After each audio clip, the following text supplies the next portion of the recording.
welcome back to the Green Yard. I am so excited to be here right now. This is actually my neighbor's green yard.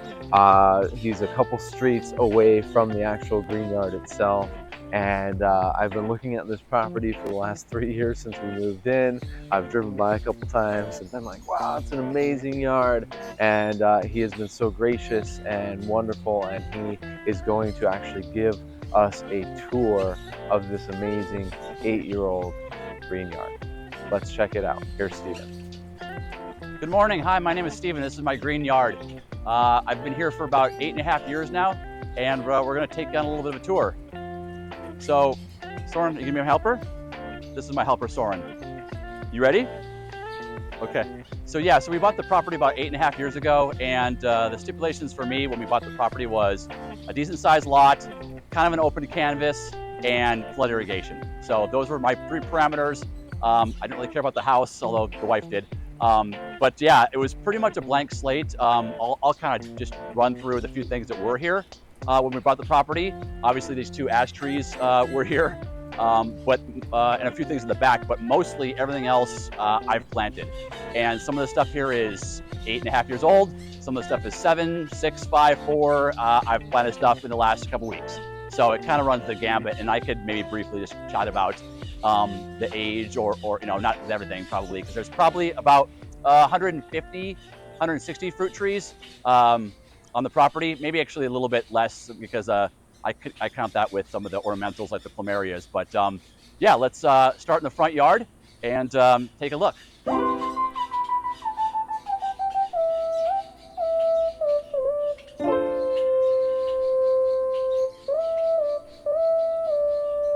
Okay, so on the front yard here, we'll start on the driveway side. So a white mulberry, and we'll try to go fairly quick here without going into too much detail. That's Soren's climbing tree, as you can see.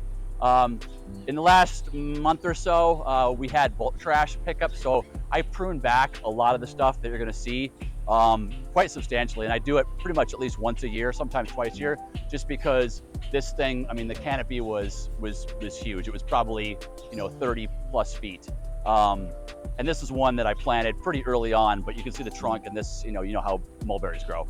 So I've grafted a few other varieties on there. It's a small white mulberry. It was supposed to be a Persian mulberry. When I bought it, it might be, but it's not the best tasting mulberry. It's sweet, it's small, it's okay. So in addition to the fruit, like I mentioned, we do a lot of ornamentals. So we've got some roses, some plumerias, and some different things. So some roses in front here, small plumeria there. This is what's called a satlap. So a satsum, so it's called a satlap. So it's a satsum plum and a Lapin's cherry hybrid. It's flower, but it hasn't fruited for me yet. And I've had this in the ground now maybe 3 years. So hopefully this coming spring, we'll see some fruit. So we'll see. I'm excited to try it because I love the interspecifics and the hybrids, the Plumeries and the plum cherries and those kind of things. What else? So about 6 years ago, Jake Mace and I, when he was still in town, we took a trip to the China Date Ranch, which is between Vegas and Death Valley, and did a tour and got, I think it was 9 pups from the gentleman that runs it. Jake kept 6 and I got 3. And so this is one of them. And there's 2 of the 3 that I didn't keep the name. So one they call the China Gold and one they call the China Black. And I don't know which is which. I think this is the China Black, and this is fruited now a couple times, but I don't know what's what. And to be honest, I really don't care. They're tasty, so that's really all that I care about. But so yeah, so we have 4 date palms on the property, and this is one of them. Dwarf Singapore Plumeria, as you'll see through the tour, we love Plumerias. Patanga tuba, this thing flowers profusely pretty much all spring and summer, and it fruits very sparingly. I don't know if it needs a second one, which we have a small one in the back, which flowers kind of off and on, but we've probably in the last 3 or 4 years gotten maybe a dozen fruit off of it. So like 3 or 4 fruits a season, which to me, based on the amount of flowers, is definitely not enough. But they're interesting. They're kind of like a Suriname, a little bit sour, but I enjoy them when we get them. Back here is a black Suriname, kind of behind the Plumeria, if you can see it. That one's fairly young. It's only been in the ground for maybe two and a half years. A couple of mangoes here in the front. This is an 015 and this is an unknown variety. Yeah, they're both fruited. The 015 is awesome. The unknown variety, I don't know what to say about it. I don't know what it is. Um, I haven't asked anybody based on the fruit and the plant. I could maybe figure it out from somebody either locally or in Florida, but it's pretty good. On the smaller side, the 015s are really big and really tasty. Another Suriname, this is a pretty big one. This one fruits pretty profusely all summer long. Coming back here, Malaysian guava. It's a cool plant. It's a cool fruit. The fruit, in my opinion, based on guavas, I really like guavas. We have quite a few. It's okay. It's not my favorite, flavor-wise. And sometimes they're really good, and sometimes they're just okay. So I don't know.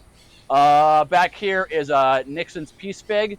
This guy, and again, I pruned this guy. So it's kind of in a funny spot. Doesn't get a lot of sun because it's hidden by the garage here. So it wants to grow tall. So this thing, I probably cut off from where you can see it. I cut off probably at least 15 feet about a month ago. The Bejeweled Date Palm back here behind that one is a little bit younger than the three others that I mentioned that we got at the China Date Ranch. This one has not fruited yet. But based on the size, my guess is it will probably fruit this coming year. We'll see.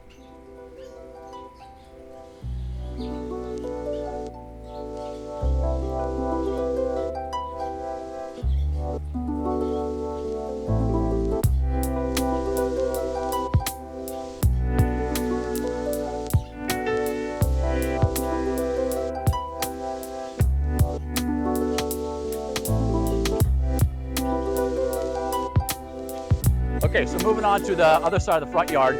Right here in the very front is a Sapodilla. So this has been in the ground maybe 4 years now, going on 5. It was a 15 gallons, a good size plant when I put it in. So it was already fairly mature and it's fruited now. This has been the 3rd year and they take a long time to fruit, probably 10 months. So you can see so we've got some flowers here. We've got some small fruits here. So from this stage, honestly, another 8 or 9 months before they're ready. And then when they are ready, they're smaller. We got some.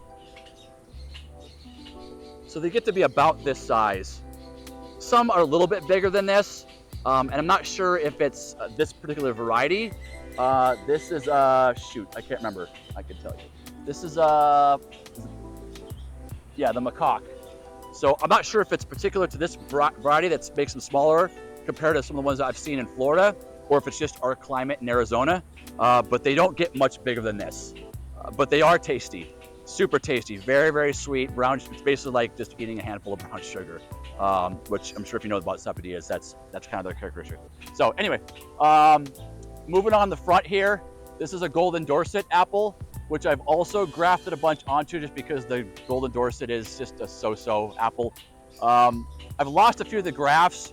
Usually what happens is I graft, they leaf out really well, and then they seem to die either sometime in late summer or the next year.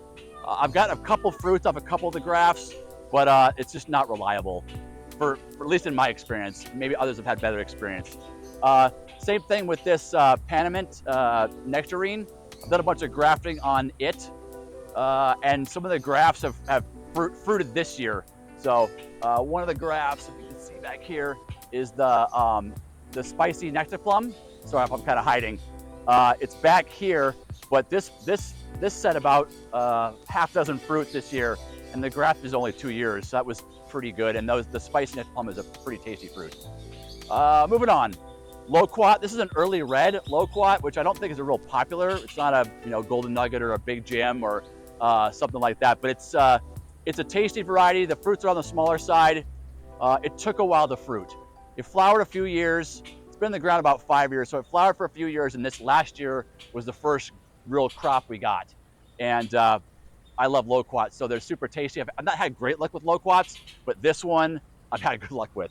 And I've done some grafting on this one as well, so we'll see how that goes. And then hiding kind of behind this loquat's kind of overshadowed the Alano Sapodilla. This one is not fruited yet. And I don't know because if it's just the age or because it's kind of covered too much, not doesn't get enough sun maybe, I'm not sure. We'll see.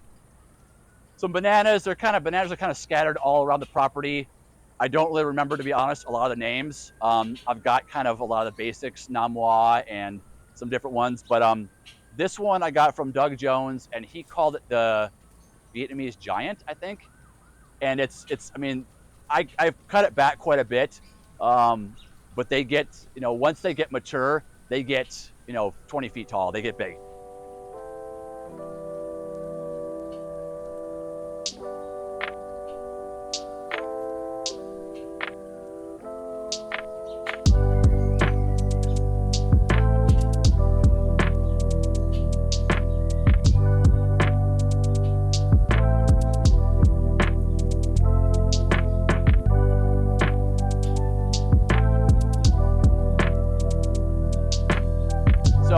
Shangri-La Mulberry. This is one of the first ones to go in as well. Again, I've got to prune this thing back quite a bit, at least a couple times a year. Otherwise, it's too unruly. And with as many trees as we have, I've got to keep things pretty tightly pruned. Otherwise, we wouldn't be able to walk through. And all the trees would just kind of be, intermingled in with each other, which would be kind of a mess. So I've planted a couple different things in kind of some of these lower lying areas between some of the more mature trees. So I put a mango in this spot this summer.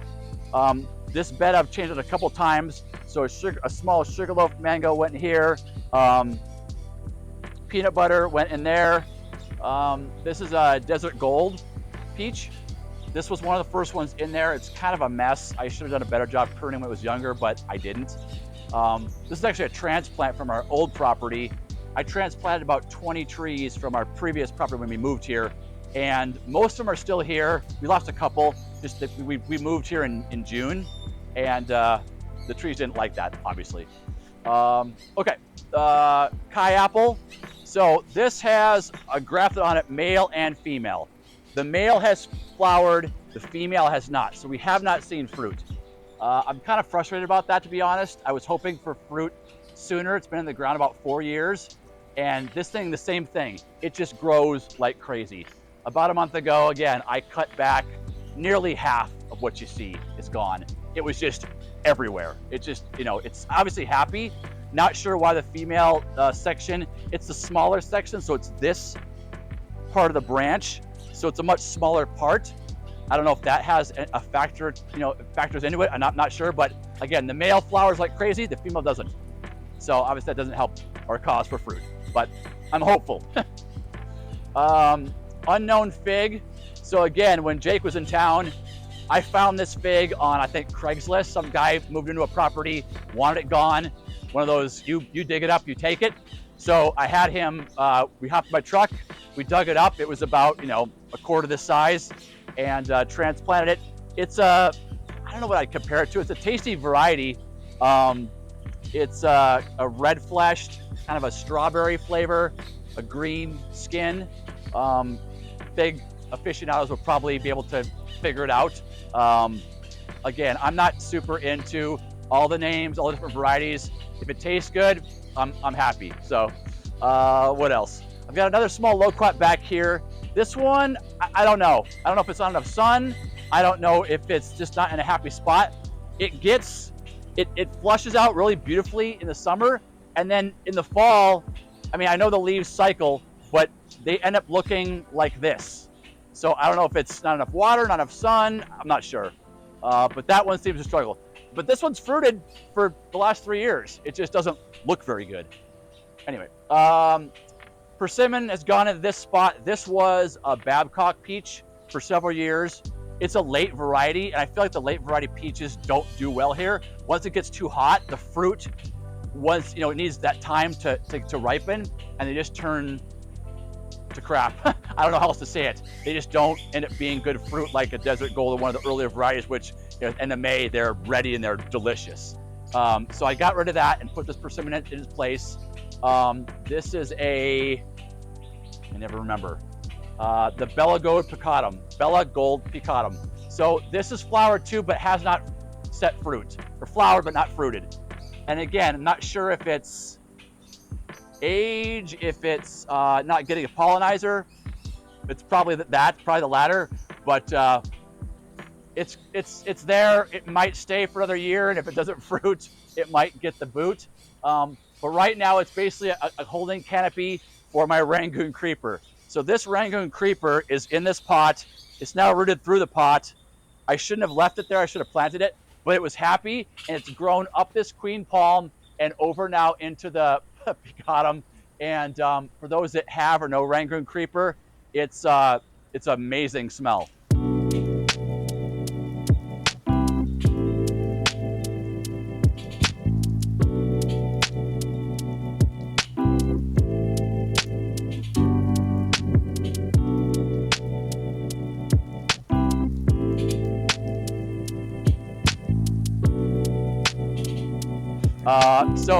Wax jambu. This thing is also flowered but not set fruit. It's been in the ground, I guess, probably 2.5 years. It's obviously happy. It flushes out quite a bit. Maybe this next year we'll get some fruit. We'll see. And maybe it's just not old enough. This Grumichama has kind of struggled. I know they like not acidic soil, so maybe that's part of it. It might get pulled. It's not really hurting anything. It's just kind of there. One of those plants in the yard that just kind of hasn't done a whole lot. Another Alano Sapodilla behind there. That one has fruited, although I'm surprised it probably gets too much shade. That one, that big one in the front that fruits a lot, gets quite a bit more sun. I've cut back these 2 guavas, and I do again every year. I need to cut them back again. So maybe if I can get a little bit more of an open canopy for this thing, it might fruit more. And again, these 2 guavas, I don't know the varieties. I picked these up as air layers at one of the Arizona Fruit Growers plant sales a long time ago. So probably 6 or 7 years ago. 7 years ago, probably. But they both fruit and they're both tasty. I'm just not sure what the varieties are. This little guy is an Australian bush cherry. Hasn't flowered or fruited. Slow grower. We'll see. What else? So white Sapodilla. This thing is crazy. So another one that I have to cut back a good 15 plus feet every year, and it needs to be cut back again. I cut back some of the lower stuff this morning just because it had taken over this Plumeria and just taken over the patio completely. And actually, I mean, this was all the canopy. It was, you couldn't get through. It was just too much. The fruit is good. It's a Subel. It's good, but I wouldn't say it's great. I haven't had a lot of other white sapotes to compare it to. We have a Redlands in the back, which has fruited now a couple years. This is better. I might try to continue grafting on this one and see what we can find. Some smaller things down here, a couple of Surinams right here. This is a dwarf, the Flory peach. Black sapote, same thing. This thing flowers profusely, puts on a lot of fruits. They look like little persimmons. And then about a month in, they all fall. My guess is by the time they get to like a certain size, we're into end of June, July, and it's just too hot, and it just fries them. So I'm not sure if I covered it, if that would make a difference, or if it just needs some more maturity to be able to handle the heat and hold in the fruit. We'll see. Another unknown guava had a tag, not sure what it is now. It's another kind of white-fleshed, good variety, nothing crazy. More Plumerias. So in addition to the Plumerias kind of scattered all over the property, there's quite a few dragon fruits also scattered around the property. Some are in the ground, some are in pots. These 2 happen to be in pots. They just kind of, will trail up this ash tree. And got a few fruits. They're good, white-fleshed. Some bananas. Again, I'm not sure what this variety is, but this is probably the best one. Got some fruit setting here, another fruit setting on the other side of the group, but not the best time for bananas going into the November and December. This is a Tiger Panache fig. Again, this thing grows basically fully into this canopy between the 2 ash trees, and so it gets cut back by over half every fall. So this got a big haircut this last month. And then some smaller ones down here between this and the Kai apple is a couple of achachas. The chachas I planted, these two I got from Puerto Rico about 4+ years ago, and they don't grow real fast. They probably, in 4+ years, these two have probably doubled in size, and they're still this small. So I think that's just the way they grow here. I know they grow faster in Florida, but I don't think they grow a whole lot faster. And I believe they're seedlings, so honestly, these may never fruit. They might fruit in 5 years from now, 10 years, or never. I really don't know, but the fruit, if you've had it, is amazing, in my opinion. It's probably my top 5, so I'm hopeful. We'll see. Canistel next to it, and I've had this now for a couple years. Again, lots of flowers, but no fruit. I just think it's maybe our climate, too dry, and the age. So I know a few folks around town that have had some canistels for 10, 15 years or more, never flowered or fruited. And they just, they grow and that's all they do. So we'll see. If it flowers and fruits, I'll be happy. If it doesn't, this is another one of my favorite fruits. People seem to either love it or hate it. I'm in the love it category. And the fruits I've had have been from Florida. This and the raw sapote, which is basically a fancy canistel or a higher quality canistel, are excellent fruits in my opinion. Wow, there was just so much beauty and abundance just in the front yard of Steven's amazing 8-year-old food forest. I can't believe it. I'm still getting over it. It was such an awesome experience having him show us around.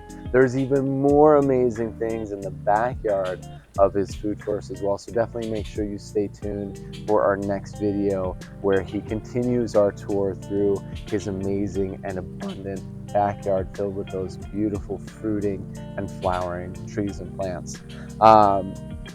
It really is an amazing space, and he has put so much time and effort into making it what it is, which brings me to my next point. One of my goals from the start of this channel was to obviously showcase my green yard and my transformation into, taking this space from just a blank canvas to a green yard, which is definitely getting here as I'm reaching over to my beautiful African tulip tree here.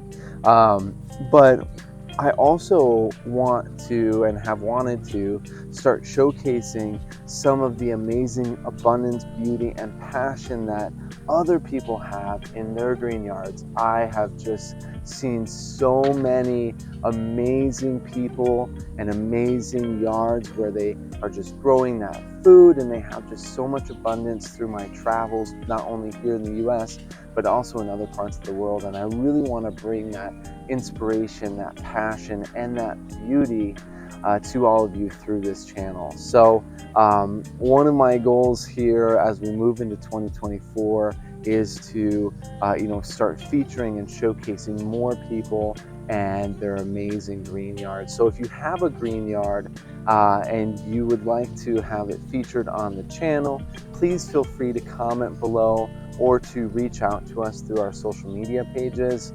I really want to, of course, continue showcasing my journey, but also to bring all of you other people's journeys as well and their amazing green yards. So as always, stay tuned for our backyard tour with Steven, and of course, live green, plant lots, and of course have fun.